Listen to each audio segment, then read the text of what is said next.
Here we are with Apostle Mike Connell again. We're just out in the park having coffee and talking, getting into discussion. We're going to be talking about leadership. We're going to be talking about how do we deal with offenses, how do we deal with betrayal, how do we deal in the church and bring health to the church. You don't want to miss it.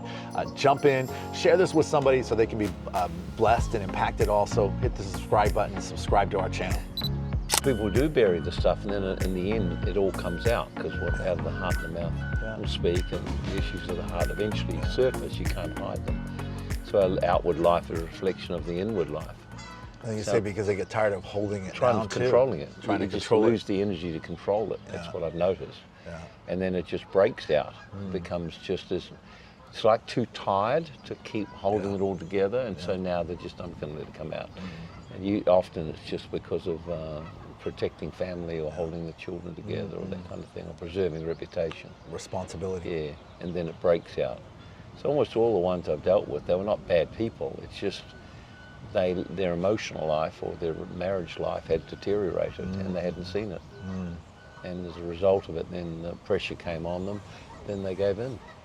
And then, of course, when you have to deal with a church situation where a ministry's fallen, the pain is everywhere. It's a deep, it's a betrayal at a very deep level.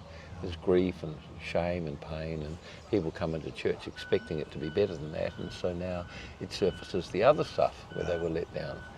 So and the trouble is, often it's not dealt with well at all.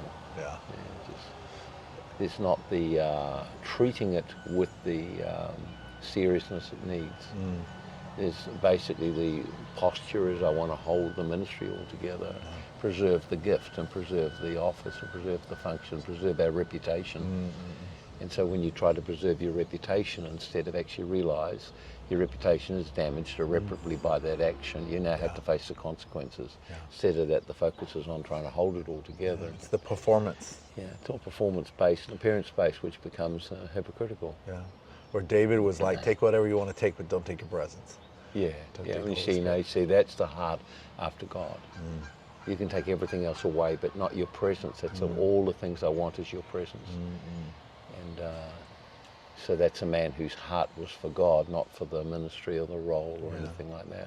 People start like that and then they lose it. I think, most people do start in the ministry because they love God and they want to serve people, but then things get off tangent.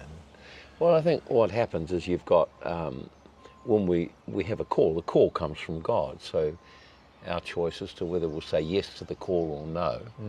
Once you say yes to the call, then God also has a preparation process. So for many people, the problem is they don't go through process, they don't understand process, they haven't been taught about process.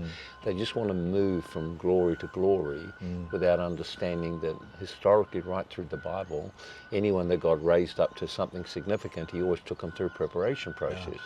And so you have like what's called an honor reversal, where they look like they're doing really well and in a place of honor and everything's going great, and then they go into a place of a valley, and you can't get yourself out of the valley. Only God can lift you out of the valley. So in that valley of dishonor, shame, where things are not going well, that's when you're not seen, you're not noticed, or people are against you. That's the time you deepen your roots in the Lord.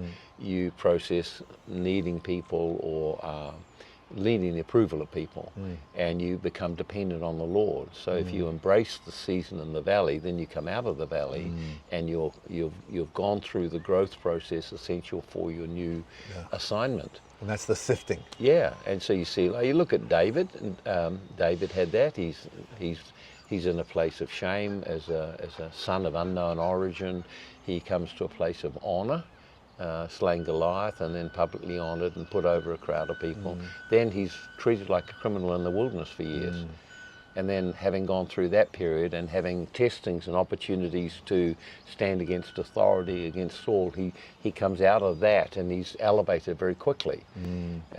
So the promotion everyone loves, but they don't want necessarily the process. You see with Joseph, Joseph had all the dreams and visions. He's telling all his brothers about these great things, and he's unwise, of course, and they all hated him and want to kill him. So they decided not to kill him. We'll sell him. So again, deep betrayal. Then he's 13 years in a process, and God is still with him in the process. But he's going through a process where he's experiencing He's only got God alone to lean on. He's facing injustice, he's facing persecution, facing possible death, facing being overlooked, all of the things, false accusations, and then in a day God raises him up and puts him in a position where he can be a blessing. But he's gone through process. Yeah. And so that's a biblical pattern. And it's not a one-time event. No, and you go through seasons when it's like that. And that's why the season, the wilderness season, is the time of preparation for promotion. So you don't focus on the promotion, you focus on what preparation is God doing, what is he wanting to deal with in my heart, how do I need to grow. But if churches just don't teach anything about the ways of God, the processes of God, then it's all about a corporate body and now how can I get myself up and what's my career path. In other words, there's a world mentality brought into how people are doing ministry and approaching ministry. It's about how can I get myself ahead, and so that becomes very much a well, I'll focus on what can you do for me, and when you've done all you can do, then I'm off to the next thing. Transactional. Next place. Yeah, it's very transactional. Which is the corporate world, just climbing the ladder. And so there's no deep character or passion or integrity. The very character qualities essential to carry the presence of God are not there. And it's about performance. And so because there's a gifting, people can function. Giftings can do a lot of work, you know. Well, if you think about, you know, Mormons have built big churches without any presence necessarily of God. So it's like Jehovah's Witnesses done the same. So it's all about the organizational skill and management skill. But if we're going to build a kingdom community, you have to have the heart of God and carry the character of God. And I think that's, of course, the point of sonship. The key of sonship is that if you're a son to your father, then the sons pursue relationship with their father to know him, to understand his heart and values, and then the son then represents the father by demonstrating and acting in the way the father would, doing the things he sees his father doing. In other words, operating the business according to the way his father would. And so a son then is called to relationship, he's called to formation as a son, which is a life-going process, and he's called to then serve his father by expanding the father's kingdom. Representing the Father. So you see it very clearly with Jesus. If you've seen me, you've seen the Father. But you can't say that with lots of ministries. They've got a gifting and anointing, so people see God, but then there's humanity, undealt with, unprocessed humanity, Unhealthy, unaccountable, undisciplined, and it becomes very performance-oriented. And often it takes on the nature of a king, you know, and when Saul was appointed as king, God spoke to Samuel. He said, I'm going to show you the nature of this king. And so if you read in 1 Samuel, he said, he will take your daughters, he will take your sons, he will take your money, he will take your taxes, he will take you, and 6 times it mentions take. So the nature of the king of a Saul type is to take. And so the thing is building my vision, building my dream, and all done in the name of the Lord, but it's still taking. The heart's different. The heart is different, not the heart of a father to invest and build and release. It's to take. And it's interesting that if you look at Saul, who was appointed king, he looked good. He looked like the kings of the other nations. His appearance was like the kings of other nations. And God expressed his displeasure. It tells us that there was rain and fire and thunder came down from heaven in the midst of the barley harvest. Now, so there were 3 harvests. There's the barley harvest and the wheat harvest and the full harvest of the wine and so on. So the barley harvest was associated with Pentecost. So you find then it's just, he was like a Pentecostal. Pentecostal. Yeah. Because he had the barley harvest. Yeah. You mentioned before, you know, usually the issue that happens, and I think in growing, we talk about finishing well, talk about fathering, sonship, it's when the correction comes in. That's when usually that causes a problem. Yeah. Well, the Bible says in Proverbs, that a wise man will receive correction or welcome correction. You know, he that refuses correction is a fool. And so there's a whole, it does actually quite good if you go through Proverbs and you look at the whole words of correction. If you read the Bible, it's amazing. It's amazing. And, and then it says in Hebrews 12, it said, now, what son is there without correction from his father? So a father corrects his son because he loves him, so he can bring forth a character of holiness and righteousness. So if earthly fathers will correct their sons, how much more will your heavenly Father correct his son? So the problem with correction is whether we can humble ourselves to receive an adjustment. And to do that, your identity needs to be established. And people whose identity is not established, it's established based on their performance or what they look like or title. Well, they will react because the moment you attack what they're attached to, the moment you make a criticism of performance, you're criticizing them. And that's the problem with you know, people in the modern these modern movements, the feminist movement and the gay movement, transgender movement. Their identity is attached to an ideology. So when you question the ideology, it's perceived as an attack on identity, and so anger and fury come out. And so the dilemma for you right through the Bible is, how will you respond to the correction of the Lord? Will you humble yourself and welcome correction, or will you respond by reacting? So you see, for example, Adam and Eve, where God gave an invitation to restoration. Adam, where are you? An invitation back into relationship, reconnection. Adam, whose voice have you been listening to? Which is an invitation to process what influences he's got. Then Adam, did you eat the fruit of the tree? An invitation to be responsible, put it right. But then he chooses to blame. And once he blames, then God stops speaking and there's consequences. So this is the problem right at the very beginning. If we won't allow God to speak into the parts of our life that are broken, and he does that through people, and then if we react, resist, cover, deny, hide, minimize, all that kind of thing, it's rooted in pride. And what happens then, there's usually, we face consequences.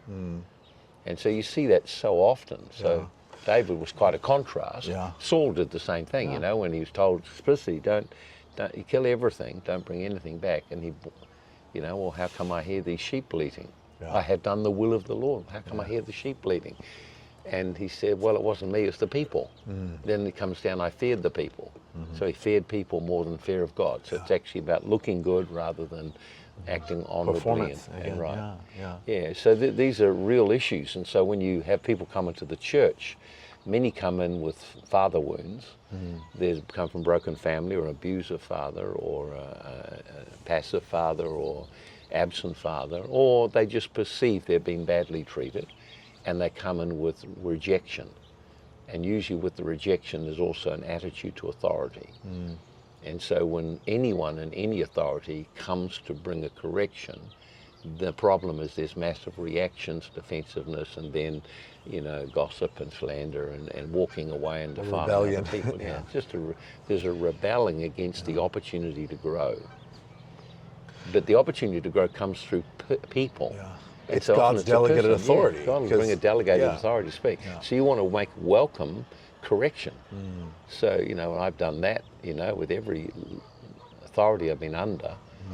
Please, if you see things that you feel are immature or need correcting, please speak to me freely about them. I'm open to receive them. So you position yourself to receive correction.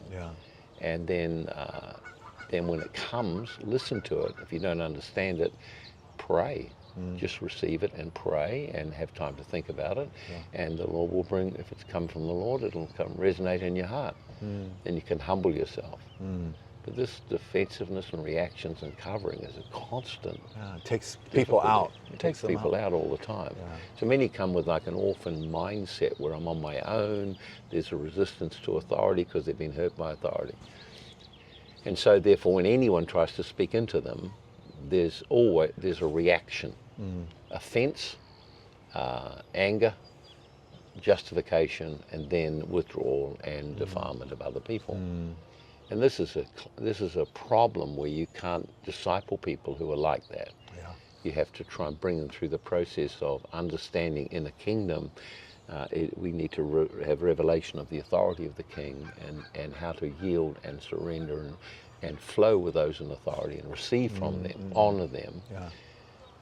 But then the other side, you get many who are in authority and they're broken and they're wounded and no one can talk into them, and then they use people. So you've got it's not just It's a paradox. It's everywhere you have people, you both have sides. these issues. So I think if you're in leadership, you need to have someone that can speak into your life and you'll listen. Yeah. Someone that can say, no, that's wrong.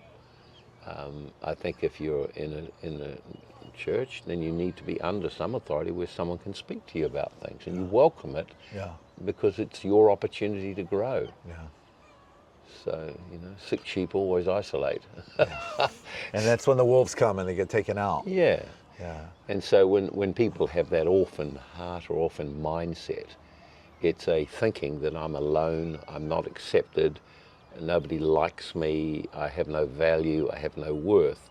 And so they're sensitive to anything and misread it as being an attack on them. That's why you get such an angry reaction and defensive reaction. Yeah. I mean, most people become dysfunctional families. I don't know, there's a percentage, probably that's the wrong word, but like, what's the success rate, or what is the things that cause people to move through that? Because so many people, there's casualties.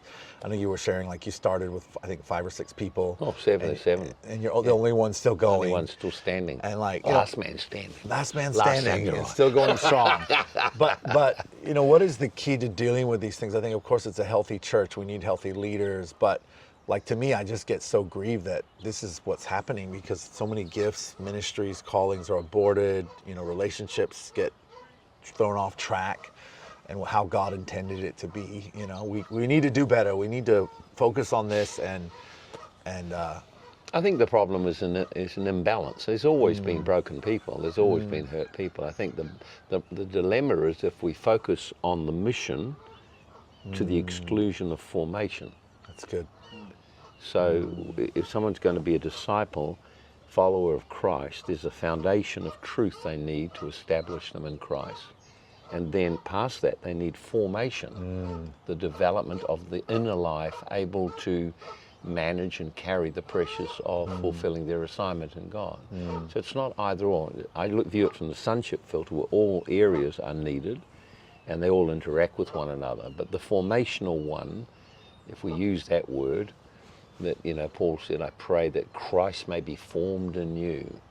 So the goal, Romans 8:29, that we might be conformed to the image of Christ. So that's a life journey of transformation of your heart, your thinking, and your attitudes and your character.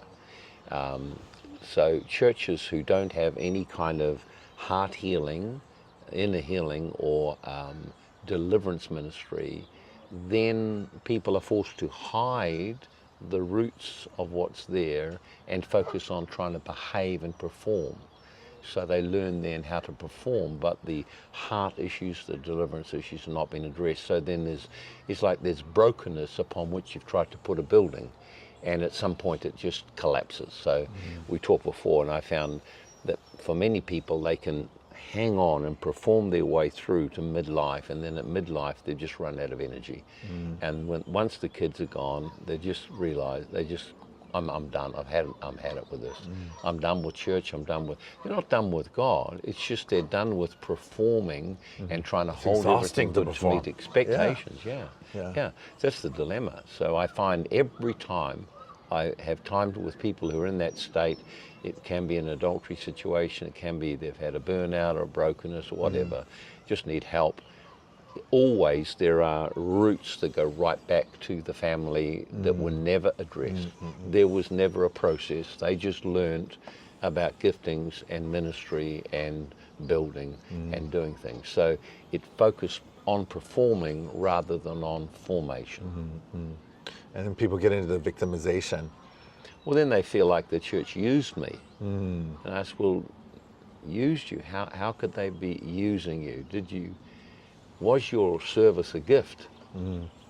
Or were you trading? Were you hoping that somehow you would get something you needed from them? That's really good.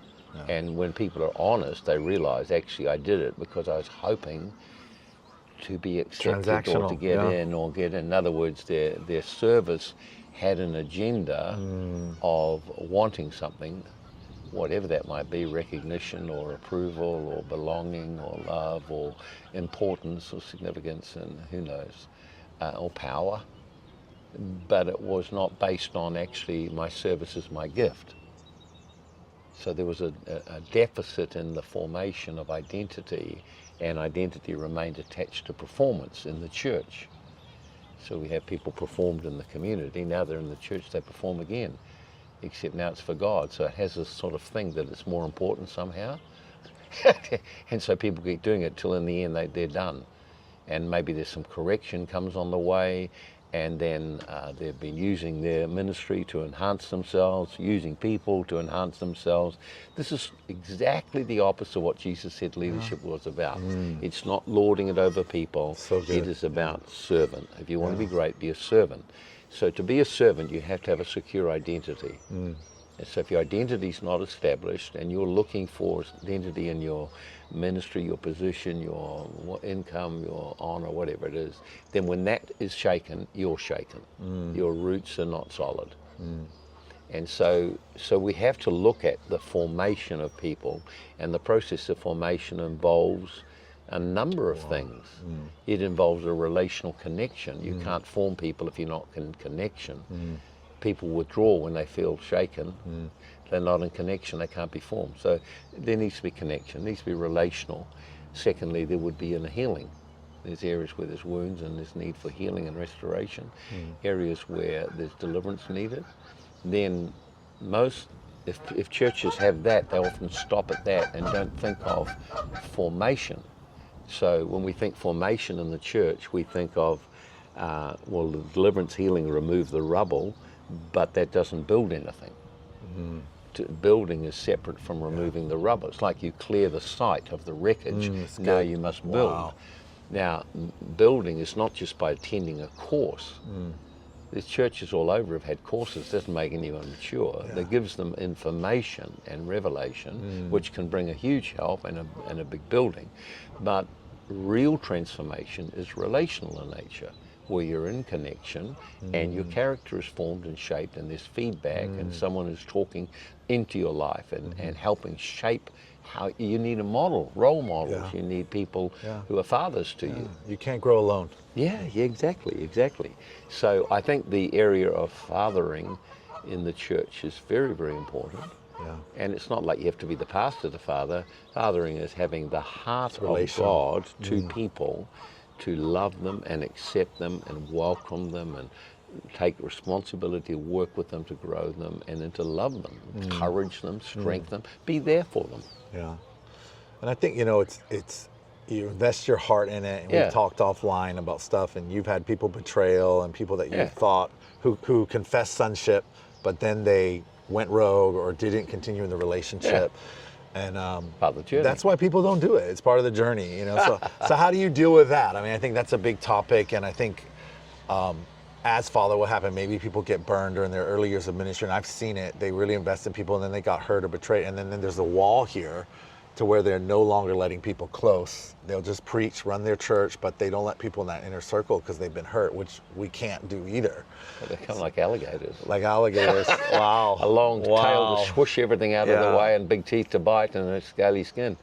Well, that is one of the dangers of ministry. So Paul wrote in Acts 20, around about verse 28, he said, it's his last message to the elders of Ephesus, and he says to them, take heed to yourselves and to the flock over whom the Holy Ghost has given you charge. For after my going, many shall arise like raveling wolves that'll have no care for the flock. They'll consume the flock. And from among you shall arise. So he's got no illusions that all these people that are now going to hang around him and pray for him and cry over him, that from among them people will arise and draw disciples after themselves. So this is the human nature. Draw people away after themselves. So we've got to see our service is what we give and input to people is done to the Lord. If all you're thinking of is I'm giving it to people and I want this and this and this. Then it's transactional. Then it's too. transactional, Yeah. you have the problem. But if it's just the overflow of who I am, then you're acting like a son. Wow. So in Luke 6, when Jesus is talking about giving, he said, if you give to those who've given to you, or you give trying to get something back, where's the grace of God? Where's the supernatural power of God? Where's the demonstration of God in that? Even sinners do that.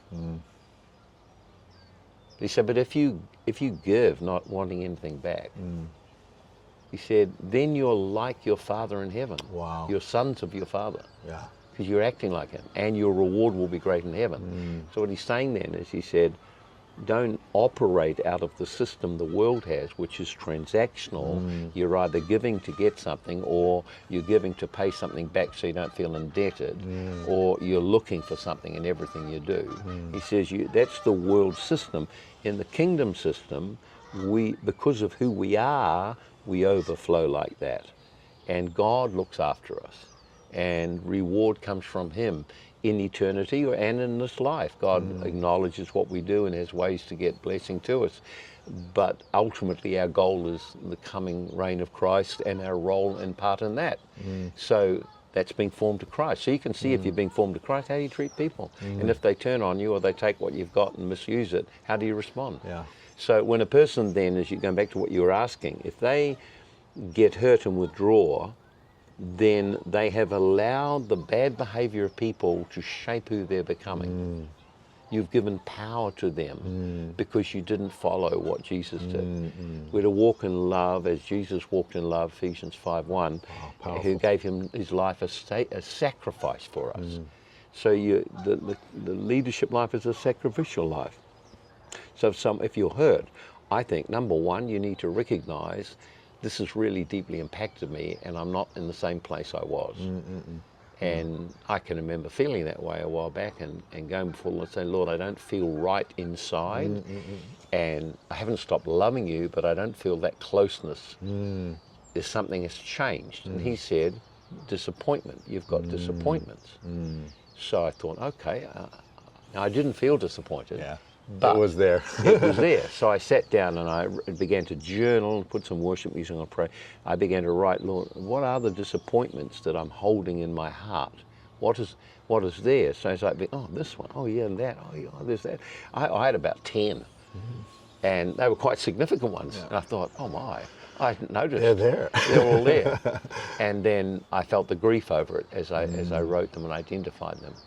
And then so I just grieved over them. I said, Lord, I actually have been disappointed, and I have drawn back from you and from passion for you. I just repent of it. I bring it all to you and I release forgiveness and let it all go. So after I'd gone through that, the Lord said, I want to talk to you about disappointment. And he said, number one, he said, disappointments don't go away, they accumulate. So you notice that, and I began to look at it, and I realized then each one wasn't that great on its own, but over time they all accumulated without me noticing, because I was busy and didn't look at the state of my heart. Did that because the typical in the faith movement, especially and particularly faith kind of people, how we just move on, warfare, we press on, and we endure hardship for the sake of Christ. But the other side of that is you need to guard and nurture. You're responsible for your heart state. And so when I did that, he said, number one, disappointments accumulate. And number two, he said, they cause your heart to close down and withdraw because you're afraid of trusting. Number three, he said, they cause you to draw back from me because somehow in your heart you blame me for it all happening. Then fourth, he said, they then lead you to find distractions rather than actually address the issues. And then number five, he said, the devil will use all of that to take you off course and out of your destiny. Wow. So the thing is, I wasn't aware until the Lord showed me. I just knew something's not right. Then I realized each time I got hurt, it hurt more than I acknowledged. And I was used to minimizing the pain to me and carrying on because our mindset is a sacrificial mindset, so we just endure hardness. But actually, that's not healthy to not care for ourselves. When Paul wrote, he said, take heed to yourselves. In other words, you're responsible for your condition. Yeah. So the thing then, if you've been hurt, betrayed, I think number one, you need to recognize what has happened has been costly. It's actually hurt you. We should be honest with our own selves about the level of pain. And sometimes writing it out helps you articulate what happened and why you're hurting and how much you're hurting. In other words, you intentionally surface the pain in the presence of the Lord and grieve over it. So number one, to acknowledge. Number two is to grieve over the loss. See, the losses are real. So And it takes time. It's not a one moment thing. not a one moment. It's not a pray it all away thing, Wish it was. Yeah. There's lots of things pray away quickly, but there's some things just do not. You walk through them, and in the walking through them, you grow your depth in God. And there's no substitute for that. That's what enables you to carry the substance and presence of God. It's because you walked through it and never quit. You held on to God and let the roots go deep. Like in the dry land, the roots go down deeper, seeking the water. So you grieve, and grieving usually means tears, and it can be waves of tears and waves of sorrow, and it can be for quite a while. So you allow yourself to do that in the presence of the Lord and grieve. And after you've grieved, then you can start to speak with Him. So David, in 1 Samuel 30 verse 5 and 6, it says that he wept bitterly before the Lord because of his disappointment and grief. He wept until he couldn't cry anymore.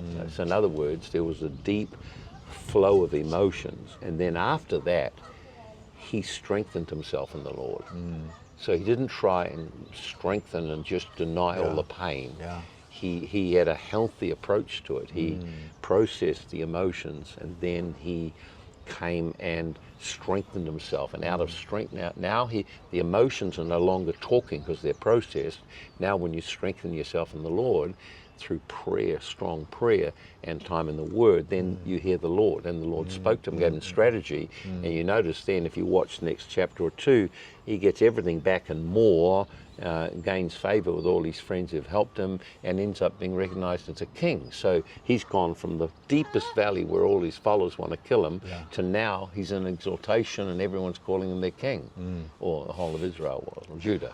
So you see, that's the process. So when a leader goes through those things, you have to first create some space and acknowledge that it has hurt you more deeply than you thought. To journal and start to express what has happened and how it's affected you and why it's affected so deeply, and get in touch with the feelings and just grieve. 3, release the grief to the Lord and forgive the person. And take that and just bless them, release them, don't hold against them. I think it helps if you then say, Lord, all that I've given, all I've sacrificed, all I've poured, Lord, I present it as a gift to you. I think that is a huge help. Because when you release and give all of your labors and sacrifices as a gift to the Lord, and you release the person from any expectation of thank you, gratitude or appreciation or response, you really become free. And now you've put all your labor, you put into the Lord's hands, and now the sacrifice is preserved. Otherwise you live feeling cheated. And then you become resentful, and then you hide, and you become distrustful, and then you won't go there again. So it's our responsibility to keep our heart in the flow of love. Love is always giving and sacrificial. Doesn't always trust. Trust is a separate thing. Jesus loved people. He didn't trust them. Didn't entrust himself to them. He knew what was in them. So trust is reestablished through a process of faithfulness. So I think then, after you've gone through that upheaval, then you have a relook. Was I naive in the way I treated this person, giving them more access than was appropriate for the level of faithfulness they had not shown? So you become wiser rather than a crocodile. That doesn't help anything. Well, it doesn't help at all. No, it doesn't help at all. So I find many people are coming to me and they've been let down, hurt by this and that over the years, and it's built on family stuff, and now they've just exhausted and done. So you've got to go back and then, hey, this work you should have done years ago. You know, you've got to go back now in the midlife and deal with all these roots. Yeah, catch and, up. Yeah, and try to catch up, because in the season you were in, you never addressed them. And you've carried them forward and have accumulated until they overwhelmed you, and you didn't have the soul energy to be able to keep going. Wow. It's quite something, It isn't it? is, and nobody talks about this. You know, I'm like, you know, we talk about it, and you know, you've lived it, so Yes. it's not just but like, it's so important, because this is part of life and ministry, and whether you're on the son side or the fathering side, and you be on both, Yeah, you got to learn how to process. exactly. Yeah, So sons can be disappointed by their fathers. They've got to learn to get over it. yeah, And maintain honor, because honor is the way we serve God. Honor your father and mother, which is the first commandment of the promise, that it may go well for you, may live long. So there's a promise of blessing in relationships if you maintain honor. Now, of course, people come, well, how can I honor? We did this and this. Well, you know, you're here and you have life. You have one reason to be grateful and to honor, that every cell in your body's got a part of your father or your mother, and you've got a reason to be grateful and thank you. It's a biblical principle, honor the source. a posture of no judgment, of respect and gratitude. God used them to bring you into the world, and now you have a call. So don't let how it happened and what they did, don't let That's that so good. define So how good. your life goes. Just follow the principles of God, which is honor the source. Honor who created you. Honor where you've drawn life from. Always. So good. Even if they're imperfect people, still honor them, because because God calls us to do that. And he says there's a promise goes with it. Your life will go well. So what I observe is, what happens is, when there's a conflict with a father or mother, there's conflict with authority all your life. So who's the authority figure? It's a teacher, it's someone over you, a policeman, it's someone a pastor or so. You always are going to meet authority, because God has got order in creation. So when a person's got issues with a parent, they'll have issues with authority. They cannot align in the kingdom. They can't be productive in the kingdom. Won't be fruitful. They always are sabotaging themselves, because they're operating out of a spirit of rebellion against authority, which characterizes the demonic kingdom. So no matter what they put their hand to, that spirit has got free access. Of lawlessness is in it. It's independent, it's secretive, it operates outside order. Maneuvering, all that kind of manipulative, all that kind of stuff. So it doesn't have a peace and a life in it. Self-preservation. Of course. So we have to deal with it. We walk in the principles of God. God says honor. So who are the people in my life, looking back, who added to my life that was in authority? I should respond to them and thank them. So is my father, if I thanked him, and my mother, if I thanked her? What about a teacher that's made a significant impact? What about a pastor made a significant impact? Oh, well, he was only no, what did he do? Well, he took you in and loved you and helped you and got you on your feet and got you started. Well, yes, he had lacks. Yes, he was immature. Yes, you moved somewhere else. But that doesn't mean you don't honor what he did do. The Bible tells us in Hebrews 6 verse 10, it says, God is not unrighteous to forget your labor of love. So it's unrighteous to forget what people have done for us. So you want to walk in righteousness, want to walk with God? Honor people who've done things for you. Thank them, appreciate them, honor them, treat them with respect, give them value. And the other stuff, resolve it. Don't carry it. Don't run. You take it to the cross. The cross remedies that. And now we can choose to live a life of sonship. Which is humility. Yeah. You gotta have humility in all relationships. Because the closer you get to someone, I remember I've been under leaders, and I was under, a pastor for 16.5 years. The closer you get, you can see all the humanity. Yes, of course. But you always honor, you never become over familiar, because you respect the authority and the heart there. Well, God uses imperfect people. If you focus on the humanity, you'll be offended and stumble. You focus on what has God placed in them as a grace for me to receive. The other, I just allow grace for it, and unless it needs to be spoken into, you just let it go. And sometimes God promotes, as you mentioned, you had other fathers and people that would come in, but like, people don't know how to leave well.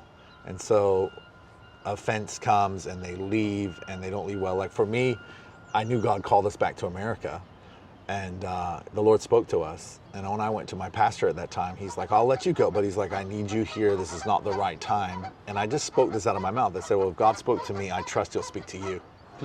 And it was a 7-year process. Wow. It wasn't really easy. And within 3 months, God just supernaturally moved us out. Wow. but I got the blessing. Yeah. There's favor. We did it still have the a right good way. relationship. You know, but that was hard because sometimes, you know, in our maturity, well, if God spoke, it's now, and like, you know, that person's not. But that's not how the kingdom works. I mean, it's trusting the authority. Well, you trusted that God would speak through Yeah. that person. Yeah. And probably most of the time, if you wait patiently, then he does. Yeah. Sometimes, no, they're controlling and they're not going to let anyone go. Yeah. Yeah. So, but I always think abide until it's very clear. Yeah. And we have a word, but what's the timing of that word? Yeah. And so I had a word to leave where I was serving. Yeah. But it took 6 months or so. The Lord gave a time frame with so just be patient, just work it out. And you But leave if it's well. the Lord, I mean, like separate Paul and Barnabas to the work that I've called you to. There's an apostolic sending because, and I'm sure they're missed. They were teachers in the church, but everyone can see the season. Well, no pastor owns the flock. We're all under shepherds. Jesus Yeah. is the great shepherd. So we're just entrusted with people for That's a so while. good. And the problem is when you get to own it all, then you have a real difficulty letting go. But if you realize I'm only the under shepherd, and any point the shepherd speaks, then that's the shift. I can't, it's not my role to do anything about that. But if a person's leaving, I think they should reflect on the things that were given and sacrificed and done that have blessed them, and write a note and express in specific ways, this is how my life has been blessed by your ministry. I want to thank you for your investment in me. We're doing our best to see that investment grows, and we want to give you a gift and appreciate what you've done for us over this time. So that's a good way to end it well. And sometimes people have very bad attitude and they won't take the gift or the card, but that's rare. Most times they will, and you've ended well. You've done your part. That's all you can do. Choose what you do, not what someone else does. Which I've taught to pastors. I think the pain is sometimes people come in and, well, I've heard from the Lord, my time's up, but they never submit it. They never really get input, you know, and they leave, and some of them leave with not even knowing the next place. They're leaving in limbo, and some of them, they stay in limbo for years. Following as God lead me. Well, God doesn't work that way. Yeah. He leads you to something specific. We have an assignment. Your assignment is here in this place. Has your assignment finished? And if your assignment's finished, usually there's quite a witness in your heart. There's usually a witness in the leader's heart that time's come to an end, and often the people around. So I've always, if God is on this, the people around me will sense and I it's the time experienced of that. change. I experienced that. It was a joy. There's a sadness, but there's also the joy of the next season. Since and God's in it. God's in it. And then that takes away the fear So of who's going to powerful. replace you. God will put someone in there. It's his timing. Transition happens smoothly. Well, I think transitions on the whole should happen smoothly. It's just they don't because there's agendas and manipulation. Or people are just, they're leaving for a reason other than the stated one. Or they're spiritualizing. God told me. But you know that there's issues in their life that have come to the surface. God's got them right at the point where they could grow and change, and now they are shut down and defensive. I don't want to face that. I'd rather say God's told me to go. And then you watch. We're in a smaller city, so we can see when people say that what comes of them. And for the vast many, it's not well. They don't seem to prosper well. Their kids, definitely their kids don't. And so the next generation suffers.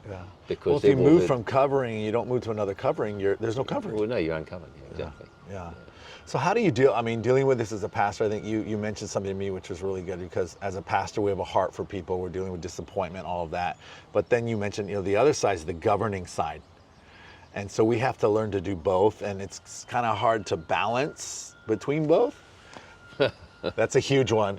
But, and you're good at that. I think you've learned, and you said you did things wrongly before and you learned and God kind of taught you. But we have to govern. We can't let our heart allow us to compromise and lose our authority. And many times we see people that are operating influenced by spirits, and that's what happens. We become over-pastoral. We overlook issues. We overlook the warnings because of our heart, which is great to have a heart, but how do you balance that governing part, and for maybe leaders watching and all of that? It's a fine balance. Listen to your wife. Very good. Listen to your wife. Well, she'll usually tell you. You find your wife will often discern what's really going on in people. See, as a pastor, you're wired to love, include, gather, believe the best. So even if people are not doing good, behaving badly, you still believe the best, hoping the best, loving them, trying to encourage them, do all those kind of things. So you're operating out of the pastoral flow. Your wife will often sense that she will be very alert to the dangers to the marriage and the family. So that a wife, her heart is circulating around the home. So anything that represents a danger to the home, the marriage, the family, she will be alert to. So in the church, she will be alert to the same in the church. And so she said, I see this, and you may not even see it, because you're looking past, you're looking in hope, you're looking in faith, you're looking in love, and then you're not seeing actually something is happening right under your nose. And then that can be a cause of conflict in the marriage, because she can see it and has told you and you're not listening because you're operating out of your gifting. And that's a problem. And so she'll concede then to your authority, and then this problem goes on until it becomes bigger than it ought to be. So that's kind of what happens. That's good advice. So I think then the first thing I'd say is, if your wife feels a concern and you don't see it, you should not then minimize it or wait till you see it. You should pray together. That's good. I think I would have done better in many situations if we had just come together and prayed, and that we'd accepted that my wife is seeing this now. Lord, open my eyes to see this. Give us a wisdom how we manage this. So in other words, instead of the issue distancing you from one another, the issue brings you together to God. Wow, and powerful. Then it's an issue of timing. And some wives, they see it and they're prophetic and they want it to happen now. Do this now. And then you can't do anything now, right now. There is a time delay. So I think, looking at it now, I think the way we would approach it now would be, we come together in prayer, and then let's see the timing for saying something. Let's see what God will do. We're accepting this as a warning. We don't know how to quite deal with it, because prophetic people don't always know what to do. They just want something to happen because they can see it and happen now. So that's the prophetic. So, but the problem is, if you shut your wife down, she will grieve and be hurt by the fact that you have now left everything uncovered and not actually done anything. And then others can see it too, and you're loving people and hoping for the best in them, and everyone's hurting, wondering why you're not doing anything.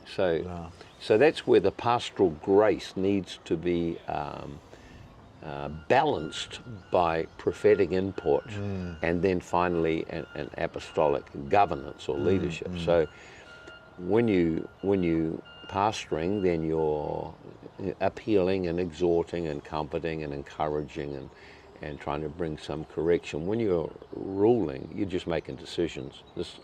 You're the dad, you knows what's best, this is what's going to happen now. So I found often the people operating under we'll call it a Jezebelic spirit. Their lives have been broken. They have come from broken family. They've come from dysfunction. They have not embraced the healing and formational journey. They've not come to understand the spirit of Jezebel and how it manipulates and its strategies. They've not come to do war against that and refuse it part of their life. So this in turn will affect their intimacy with the Lord and the level of authority they can carry. They can't carry much authority. So people who are like that never carry authority. They try have to manipulate and make it happen. There's reasons for it scripturally. But so when they're like that, then their shaping is, I'm the victim here. I don't trust anyone. I need to secure my safety. So they learn then to manipulate everyone and everything around them to get what they want. And so they, without realizing it, surrender to a spirit which now has governing access through them and uses them. Now, is their desire for, they love God? Yep, love Jesus. They love turn up and worship? Yeah, love Jesus and worship. But their way of doing relationships is corrupted and defiled by the bitter roots that are unresolved.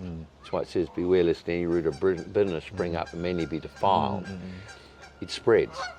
And so a person like that becomes very manipulative. And when you try and confront them, then they react. If they're under that spirit, they will react angrily and aggressively, like in war, spirit of war. So it's deny blatantly, accuse, blame, attack, and then go behind your back and spread gossip and criticism. They'll do that kind of thing to vindicate themselves. So that's one strategy. If you can stand up to all of that, then they'll fold, and then you get the other side, the manipulative side, when then suddenly there's tears, and I'm so sorry, and it's all my fault, and all the guilt trip and shame trip, all that kind of stuff, and pleading for another chance. But all of it is the same thing. Neither accepts responsibility. One, I won't take responsibility. I'm going to attack you because you're pointing this out. And in all of it, you're going to be held accountable, responsible. And in the other one, I'm folding and taking all responsibility, which means I'm not taking any responsibility. So either way, it's a strategy not to be responsible and accountable. So good. And so when you're dealing with someone like that, you have to govern or rule over it, because the spirit behind them is a governing or ruling spirit. Its desire is control.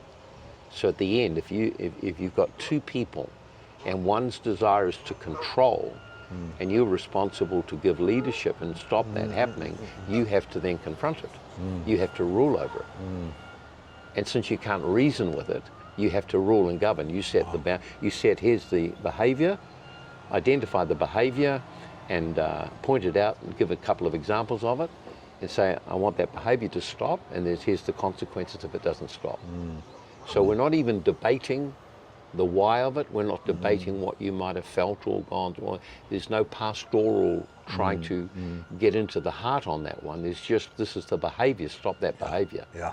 If behavior happens again, there'll be some consequence, you'll be removed out of the role. So that's ruling over it by setting a boundary, making a new boundary very clear, and calling accountability, and then requiring consequences. Now the person will still deny it all, they'll do everything they can to, but they know they're caught out. And usually when you catch someone out and set a new boundary, they withdraw completely because they know they're uncovered. They know they're not going to get what they want. They know you will not let them manipulate you. So, but that's difficult, because when you try and do that, you usually need a witness with you, because they'll then, after the conversation, say you bullied them, you did this and that. It's a very difficult situation, a very challenging situation, but you have to rule over it. So you set the boundaries and consequences, and then you've got to follow through. And sometimes if it's quite serious and it's affected the leadership team, you have to go to the team and say, I've had to remove this person out of this role. I want you to understand what's happened. Here's the background to it. Here's what we did. Here's how that conversation went. Here's the person who's with me. If you want any now here's how I want you to handle it. And if there's any further conversation about that, come and see us privately, or if you want to ask more, go to this person. So you've covered it all well. Now, it doesn't mean that they won't say bad stuff and run you down and go online and do all that kind of thing. But it means you've acted with integrity, and you've done it properly and well. Walking in the fear of God and standing in your authority. Exactly. God will protect you and honor you. You've got to remember that I don't want to overemphasize the honor those in authority. Well, we're to honor those because God has given them authority. But you've got to remember that the role you have was entrusted by God. Therefore, an attack on that authority is an attack on the authority of God. You'll see it for what it is. So good. And I think people don't see it that way, because they operate of a pastoral, caring, loving, trying to be kind, trying to understand, trying to be empathetic, trying to do all this. But actually, all of that will blind you to the obvious. They're manipulating and they're resisting authority. There's a spirit of lawlessness behind it. It can't be governed. And it's exposed the moment you bring the behavior out, and then you actually confront the behavior and put a boundary up and an accountability. As soon as you do that, then it's out there. Then you'll see it manifest. Sometimes not straight away. Sometimes it can be initial compliance, and then there'll be massive reaction, removal, withdrawal, chaos all around them, that kind of stuff. So, I mean, and you mentioned something that, that before offline we talked that, I mean, in this sifting, God sifts us personally, but he also sifts us in our leadership. But right after that's the promotion. Yes. And so we all have to the thing is, when you're going through that, is what do I need to learn? What is God? I always think, start with God, and what is he doing to me? Everything, all things work together for good for those who love the Lord, who are called in his purposes. So if I'm called and walking in the purpose of God, no matter what's happening, what good does God want to give me? What does he want to teach me in this? So if you make God your reference point and what does he want to teach me and become teachable, then you become an easy learner. And then you find once you've stepped through that and walked through that season where there's overcoming control, in Revelations 2, Jesus warns about that spirit working in the church, and says, I have this against you. You tolerate, you allow to operate with no resistance. You're not confronting, you're not calling to account, you're not addressing the culture, you're not doing anything. So he said, that's what I got against you. So he said, there's space to repent. Then you bring judgment on it. Yeah.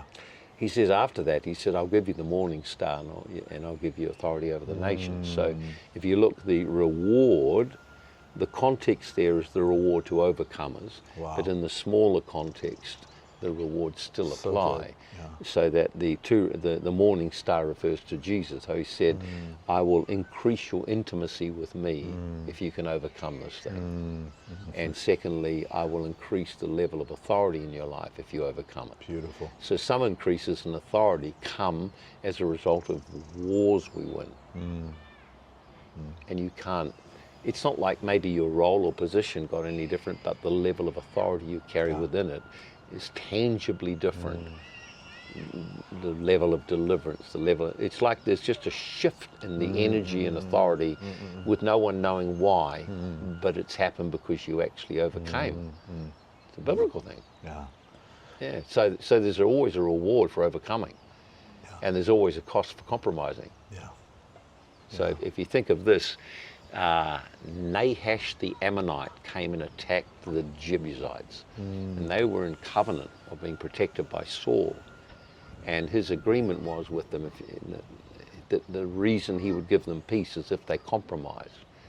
So that Nahash means serpents. It's a typical thing of the devil. Wow. Yeah, I didn't know that. And so Nahash means he's the serpent. It means the serpent. He's the king over the Ammonites, which were the hill people dwelling in the dust. And the Ammonites came out of uncleanness of Lot with his daughters, so they come out of defilement and perversion. Okay, so we get the picture then, the spiritual impact of Nahash coming against them with his armies. So what he wanted them to do was to not fight. And the consequence of not fighting was he would take away their right eye. So that means they can't fight. They would lose their capacity to wage war. So they sent for Saul to come and save them, and he saved them. But the deal was that they would lose their eye. There was a cost to the compromise. Wow. Which is discernment. Being able to see. The right eye. That is so good. If you're holding a shield, the right eye is the one that you're looking outside of the shield. You can't fight. So now you've got to get your head right out. Wow. Yeah, so none of the stories in the Bible are without some prophetic insight for our warfare. And so you look at that and you say there was a cost of compromise. There's a high cost. And it all has to do with your capacity to be able to wage war. He was going to basically make them servile. So there's a cost. Wow. And when you go through it, usually pastors don't have anyone to talk with about it. They go through the war alone, and it can be extremely lonely and overwhelming in a dark place. Very dark. Wow. Everyone doesn't talk about this. It's just looking for the next method and like, oh, everything's going great. Everyone's got stuff that's going on. I remember going to a conference and, you go there and everyone's telling all these great things and their successes, and you'd feel what's wrong worse with me? and worse and worse. Exactly. I'm thinking I should go home and hang myself. I'm obviously I'm failing. There was one guy at the conference, he just spoke on all the failures. And it was one of the funniest messages I've ever heard. Of all the failures in ministry, the things he tried that didn't work. And what it did was to give everyone permission to just, actually, it's okay not to have everything perfect. It's okay not to have it all working well and some stuff. Taylor was great at that. He would tell the stories of all the things he tried that didn't work. He tried lots of stuff and they just didn't work. So it was a good idea at the time. Laugh at yourself and be transparent he was able to laugh and vulnerable. At himself. A guy rang him and talked with him one day, and he told me some ministry he'd had in. He said, I should never have had them in. He said, I knew that. He said, but I just learned it again. So good. We should call this Everything I Didn't Learn in Bible School. Oh, I think every pastor, leader, member of a church needs to hear this because it's kingdom, and share this with somebody so they can be blessed too. Thank you, Apostle, for just the wisdom. I mean, that's gold. We had prime rib just now, and it's so good. And so share this with somebody. There's information, Apostle Mike Connell's ministry there in the description. Go and check out. There's a lot of great content. We'll see you again.